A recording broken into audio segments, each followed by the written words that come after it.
Daniel Ross stared at the DNA report with hands that wouldn't stop trembling, the phrase 0% probability of paternity searing his vision like acid.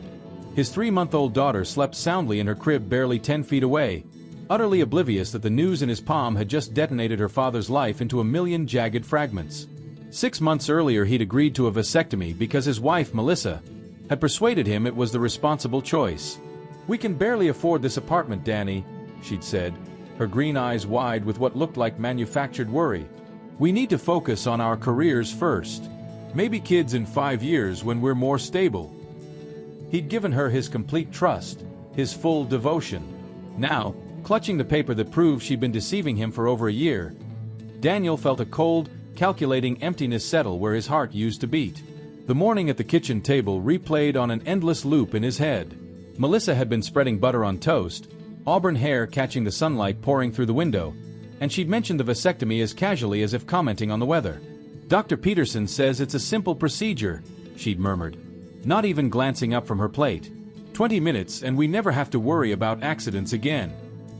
Daniel had paused with his coffee halfway to his mouth. "Are you sure? What if we change our minds?" he'd asked. "We won't," she'd said steadily, finally looking him in the eye. "Trust me on this, Danny. It's what's best for us." He'd seen her phone buzz on the table, noticed her glance at it and the slight smile she tucked away before flipping it face down. At the time it meant nothing, but now that tiny smile lodged in his back like a blade. The operation itself had been routine.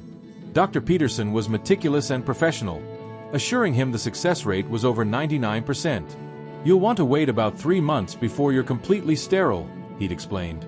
"Use protection until then just to be safe." Daniel had obeyed those instructions to the letter. Cautious, responsible, the kind of man who deserved fidelity in return. The irony wasn't lost on him now. Melissa had been the ideal caregiver during his recovery, bringing ice packs and painkillers, cooking his favorite soup, even taking time off work to make sure he was comfortable. Her solicitude had felt so genuine that Daniel fell in love with her all over again. "I'm so proud of you for doing this," she'd whispered one night while they lay in bed, his stitches still sore. "That shows how much you love me," he'd replied, meaning it. "I'd do anything for you." She kissed his forehead, lips warm and soft. "I know you would." Now, half a year later, those words soured on his tongue like venom. The announcement came on a Tuesday evening in October. Daniel had been hunched over logistics reports at the kitchen table when Melissa burst in, cheeks flushed with excitement. "Danny," she called, voice higher than usual, "you're not going to believe this." She darted into the bathroom and ransacked the cabinets. When she came out she was trembling and holding a pregnancy test. "Look," she said, thrusting it at him. 2 pink lines lit up the small window. Daniel felt the room tilt. That's impossible," the doctor said. "I know," Melissa laughed, "but there was a brittle edge to it. I guess we're that 1%. The procedure must have failed." She threw her arms around him and he hugged her, mind racing even as he tried to swallow the unease. The timing felt off, yet he pushed the misgivings down. "Medical interventions can fail," he told himself. That night his phone buzzed with a message from his sister, Claire. "Call me now." Claire Iyer Bennett worked as a paralegal at a family law firm downtown and had a knack for spotting deception. When Daniel phoned back, her tone was grave. "Danny, I need to ask you something, and I need you to be completely honest with me." He stepped onto the balcony so Melissa couldn't overhear. "Okay," he said. "How sure are you that this baby is yours?" The question punched the air from him. "Claire, what kind of question is that? Of course it's mine. I had a vasectomy 6 months ago. Procedures can fail." "They can," Claire agreed, "but they usually don't." And Melissa's reaction tonight seemed off. "You weren't even here. I could hear it in your voice. You don't sound like a man getting good news. You sound like someone trying to convince himself." Daniel was silent for a long moment, staring at the city lights below. "What are you suggesting?" he asked. "I'm suggesting you get a DNA test." Quietly. The offer hung between them like a loaded instrument. "I can't do that to Melissa," he said. "If she really is innocent she'll never know. And if she's not..." Claire let the sentence trail. He ended the call without committing, but her words burrowed in like parasites. Over the following weeks he started watching Melissa more closely, hunting for cracks. She threw herself into preparing for the baby with an eagerness that looked sincere on the surface. Buying baby books, pinning nursery ideas, even hinting they should look for a bigger place. We'll need more space, she'd say while they scrolled rental listings. Maybe somewhere with better schools. Daniel nodded, but her enthusiasm felt rehearsed, as if she were selling him a future he hadn't earned. The baby was born on a freezing February morning after 18 hours of labor. Daniel had been there the whole time, squeezing Melissa's hand, murmuring encouragement, performing the role of devoted husband and father. When the doctor placed their daughter in his arms, Daniel felt a wash of love so pure it brought him to tears. She was perfect, tiny fingers, a button nose, a shock of dark hair that resembled neither parent. "She's beautiful," he whispered, and truly meant it. Melissa, exhausted and radiant, glowed with the satisfaction of childbirth. "Look what we made, Danny." Yet even amid that tenderness a small unease lingered. The baby's features were distinct in a way that didn't quite match their faces. Her eyes were an odd amber shade Daniel hadn't seen in his family. 2 weeks later, while Melissa slept and the baby napped, Daniel nervously gathered a DNA sample and sealed it in an envelope, nearly tossing it away 3 times before finally mailing it. The wait stretched into 15 business days that felt like 15 years. He buried himself in work managing logistics for a mid-sized shipping company to avoid thinking about what might be inside the envelope. When the results finally arrived, he was in his work truck on his lunch break, staring at the letter for a full 5 minutes before opening it. 0% probability of paternity. The words slammed into him like a sledgehammer.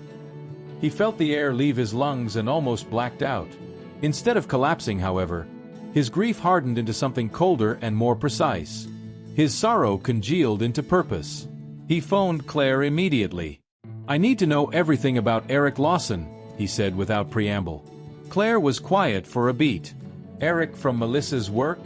That's the one. Danny, what did you find? Just get me everything you can. Work history, financials, anything useful." "I'll make some calls," Claire said. "But Danny, be careful. Whatever you're planning." "I'm not planning anything yet," Daniel lied. "I just need information." Even as he spoke, he knew he intended to ruin them both. Eric Lawson worked in the same logistics company, one division over in freight coordination. Daniel had seen him at company events, tall, arrogant, an easy smile that drew women and made other men clench their fists. He'd always been friendly to Daniel, clapping him on the back and making jokes about married life. "You're a lucky man, Ross," Eric had said more than once. "Melissa's a catch." Those casual interactions now felt like part of a layered deception. Daniel began tailing them after work, using his knowledge of routes and traffic to remain unnoticed. It didn't take long to confirm his suspicions. The third time he followed them, they pulled into the Riverside Inn, an inexpensive motel on the edge of town, and went into room 237. From his car, Daniel watched as Eric's hand rested possessively at the small of Melissa's back. Intimate, familiar. He photographed them with his phone, time-stamped and GPS tagged, crystal clear, then sent the images to Claire with a message: "Start building the case." Claire called back within the hour. "Jesus, Danny. How long has this been going on?" "I don't know yet, but I'll find out," she promised. "What do you need from me?" "Everything. Phone records, emails, bank statements. I want to know every time they've been together, every lie they've told, every cent they've spent." Claire answered that she'd need time. Daniel said he had nothing but time. A week later, Claire delivered months of explicit texts, hotel receipts on Eric's card, even intimate photos that made Daniel physically sick to view. The decisive evidence, though, was a text exchange 2 days before Melissa announced the pregnancy. "Eric, are you sure he doesn't suspect anything?" "Melissa, he's too trusting and too stupid. The vasectomy was perfect timing." "Eric, what if he asks for a DNA test?" "Melissa, he won't. He loves me too much to doubt me." "Eric, and if he does?" "Melissa, we'll deal with it." "But he won't. I know my husband." Daniel read those messages sitting in his car outside their building while Melissa hummed around the apartment, blissfully at ease with her deceit. The rage that rose inside him then was unlike anything he'd known. Pure, precise, a laser cutting through steel. But Daniel forced himself to wait. Anger could burn hot, but revenge needed a plan. Claire connected him with her boss, Patricia Montgomery, a family lawyer notorious for ruthless divorce tactics. Patricia reviewed the files with clinical detachment, spreading photos and documents across her mahogany desk. "This is airtight," she said. "Paternity fraud, adultery, potentially fraud if she's claimed benefits based on the marriage. We can ruin them both." Her smile was not kind. Patricia outlined a simultaneous assault on multiple fronts: financial, professional, legal, social. "By the time we're finished," she said, "they'll wish they'd never been born." Daniel also learned Eric was up for a major promotion to senior logistics coordinator with a 30% raise in stock options, a role that required HR sign-off and a pristine record. That detail sparked an idea. The confrontation happened in a construction trailer at one of Daniel's job sites after hours, a place where interruptions were unlikely. He'd called Eric and asked to meet, claiming something important about Melissa. Eric arrived 20 minutes late, swagger intact. "Sorry, man," he said, sliding into a folding chair. "Traffic was brutal." "What's this about Melissa? She's not being a problem at home, is she?" Daniel nearly laughed at the audacity, but instead pulled a manila folder from a desk and laid out the DNA results for him. "Actually, Eric, I wanted to talk to you about your daughter." Eric's face drained of color. "My what?" Daniel placed the report on the desk and then spread printed text messages, hotel receipts, and photos. "Congratulations," Daniel said evenly. "Oh, you're a father." Eric stared at the evidence as if it were venom, hands trembling as he reread the DNA report. "This doesn't prove anything," he stammered. "DNA tests can be wrong." "Can they?" Daniel asked. "Because according to this lab, there's a 99.97% chance you're the biological father of the child my wife had 3 months ago." Eric tried to rise but sank back into his chair. "Look, Danny, I never meant for any of this to happen. It sort of happened." Daniel cut him off. "These things don't just happen. People make choices. You chose to sleep with my wife. She chose to lie about the vasectomy. You both chose to let me believe that child was mine. What do you want?" Eric whispered. Daniel leaned forward. "I want you to understand that your life as you know it is over. I'm filing a paternity suit against you tomorrow. You're going to pay child support retroactive to the birth, plus medical expenses, plus legal fees." "I don't have that kind of money," Eric protested. "Then you better find it, because wage garnishment is a beautiful thing." Eric tried to bargain one last time. "Can't we keep this quiet? Work something out." Daniel smiled then, a smile as cold as Patricia Montgomery's. "Oh, Eric, this is only the beginning." The next morning Daniel filed the HR complaint with Patricia's help, documenting the affair, the use of company time and property for meetings, and breaches of workplace conduct. The complaint included a thick dossier of evidence: emails sent on company time, photos taken in Eric's office after hours, and testimony from co-workers who'd witnessed inappropriate behavior. Within 48 hours Eric was summoned to HR for questioning, and by week's end his promotion was put on hold pending investigation. Daniel didn't stop there. Claire accidentally leaked the story to a local business reporter who covered workplace scandals, and it ran on the front page of the business section. Local logistics manager under investigation for workplace affair. The piece spread through the industry like wildfire, picked up by competitors, and Eric's professional reputation was shredded overnight. Meanwhile, Daniel played the role of the devastated husband to perfection. When co-workers inquired about the baby, he'd smile sadly and say he was dealing with personal issues, and when people pressed him for specifics, he replied coolly that folks often weren't who they seemed to be. The outpouring of sympathy was overwhelming. His manager allowed extra time off, co-workers brought casseroles and offered any help they could, even the company president had pulled him aside to express concern and support. Through every condolence and casserole, Daniel kept his composure, polite, thankful, and shattered underneath, the quintessential grieving husband. Melissa, by contrast, began to come apart more slowly. The HR probe at her workplace left her jumpy and defensive. She started taking hushed phone calls that she cut off the moment Daniel entered the room. "Everything okay at work?" he asked one night. She might have ended a call with Eric, she'd said, avoiding his gaze. "Fine," she'd muttered. "Just some office drama. Want to talk?" he offered. "No, it's nothing." But he noticed the way her hands trembled while pouring wine, the dark circles under her eyes, and how often she double-checked locks and glanced over her shoulder. The showdown happened at Melissa's parents' house during a brunch thrown to celebrate the baby. Linda had gone all out. Fresh flowers, mimosas, a spread worthy of 20 guests. "We're so proud of you both," she gushed as they gathered around the table. 3 months old and already so alert. "She's going to be brilliant, just like her daddy." Daniel smiled and bounced the infant gently on his knee. He really cared for her despite everything. None of this was the baby's fault. Robert lifted his mimosa. "To Daniel and Melissa and to our beautiful granddaughter." Glasses clinked, laughter filled the room, and it felt like a perfect family moment, until Daniel reached into his jacket and set the DNA results on the table beside Melissa's plate, right between the scrambled eggs and the fruit. Conversation died immediately. Robert broke the silence first. "What's this, son?" he asked. "DNA test results," Daniel said evenly, taking a sip of his drink.